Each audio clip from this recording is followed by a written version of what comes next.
जय जय श्री राम। यहाँ ऊपर जो श्री राम जन्मोत्सव का जो स्लोगन लिखा है वो भी एक बार जोर से बोलेंगे। श्री राम जन्मोत्सव की करो तैयारी, श्री राम जन्मोत्सव की करो तैयारी।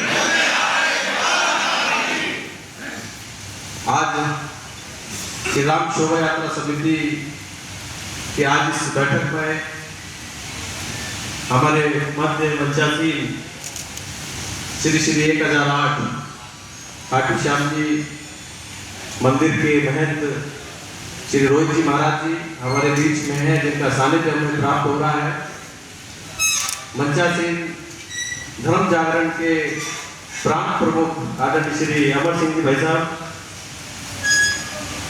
इंजीनियर प्रवीण जी भाई साहब, शिक्षण संस्थान में जो हमेशा देश के लिए, भरतपुर के लिए कारण क्या है कि शिक्षा,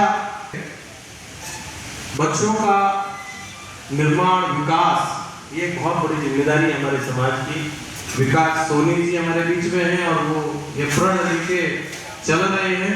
उनके बाबूजी भी शिक्षा के क्षेत्र में हमेशा समर्पित रहते थे। श्री सीपी व्यास जी यहाँ इस भवन में प्रांगण में सभी भरतपुर के अनुभवी सभी बंधु बैठे हैं, मातृशक्ति या विराजमान है और बहुत ही कुशल संचालन कर रहे भाई रविंद्र मोहन जी। जैसा कि हम सभी को विदित है, सभी ने अपने अपने विचार श्री राम शोभा यात्रा को किस प्रकार भव्य बनाया जा सकता है, दिव्य बनाया जा सकता है, अपने अपने विचार सभी ने रखे। आगामी 6 अप्रैल 2025 को रविवार को श्री राम जन्मोत्सव, राम जन्मनवमी के अवसर पर पूरे भारतवर्ष में राम जन्मोत्सव कार्यक्रम आयोजित किए जाएंगे। होते आ रहे हैं, हो रहे हैं और होते रहेंगे। और उसी के साथ में पिछले 3-4 वर्षों से भरतपुर में भी एक बहुत ही एक आनंद स्फूर्ति के साथ सभी लोग लगते हैं श्री राम जी की शोभा यात्रा निकालने के लिए। आप सभी अनुभव के सागर यहाँ विराजमान हैं। भरतपुर के शहर के, भरतपुर के संभाग के सभी बंधु यहाँ विराजमान हैं। आपने अपना अपना जीवन समाज की सेवा के लिए, परिवार की सेवा के लिए दिया है।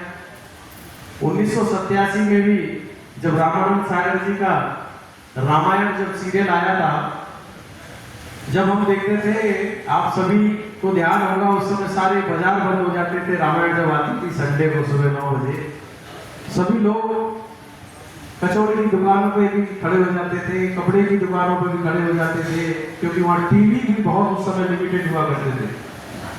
और पूर्व में भी ग्रामीण क्षेत्र में हो चाहे शहरी क्षेत्र में हो, रामलीलाओं का मंचन होता आ रहा है और होता रहेगा। लेकिन रामायण का जब सीरियल आया रामानंद सागर जी का, उससे जब लोगों ने बहुत ही जब राम जी का चित्रण उसमें देखा, तो राम जी का चित्रण में भी राम जी का अपने पिता से क्या भाव है, माता से क्या प्रेम है, भाई से क्या जिम्मेदारी है, साथी से क्या प्रेम है, सहयोगी से क्या उनका दायित्व है, ये सारी चीज देखने को जब मिलती है, सीखने को मिलती है। राम जी की जब सेवा कर रहे हैं हम, तो राम जी में ऐसा क्या है। रावण तो घर घर में आ भी जाता है। रावण क्या है, कभी कभी हमें बहुत तनाव आता है तो अभिमान आता है, अहंकार आता है, वही रावण है। और उस समय जब हम अपने आप में संयम रखें, हम अपना पेशेंस को बनाएं, वहां राम जी का जब हमें चित्रण याद आता है, यही सारी चीजें परिवार में हमको सीखने को मिलती है। तो मेरा आपसे निवेदन है, आप सभी वक्ताओं ने अपने अपने विचार व्यक्त किए, किस प्रकार से शोभा यात्रा को हम भव्य और दिव्य बना सकते हैं। ये हमारी शोभा यात्रा समिति, तो आप सभी अध्यक्ष हैं, सभी महामंत्री हैं, सभी जिम्मेदारी पे हैं। ऐसा नहीं सोचा शोभा यात्रा समिति की कोई अलग व्यवस्था है। अभी जैसा अमर सिंह जी भाई साहब कह रहे थे कि पूर्व में अध्यक्ष कोई रहे, आज कोई है, कल कोई और रहेंगे। ये एक व्यवस्था को बनाने की एक जिम्मेदारी का एक व्यवस्था है। तो मेरा आपसे पुनः और पुनः और पुनः निवेदन है हमारी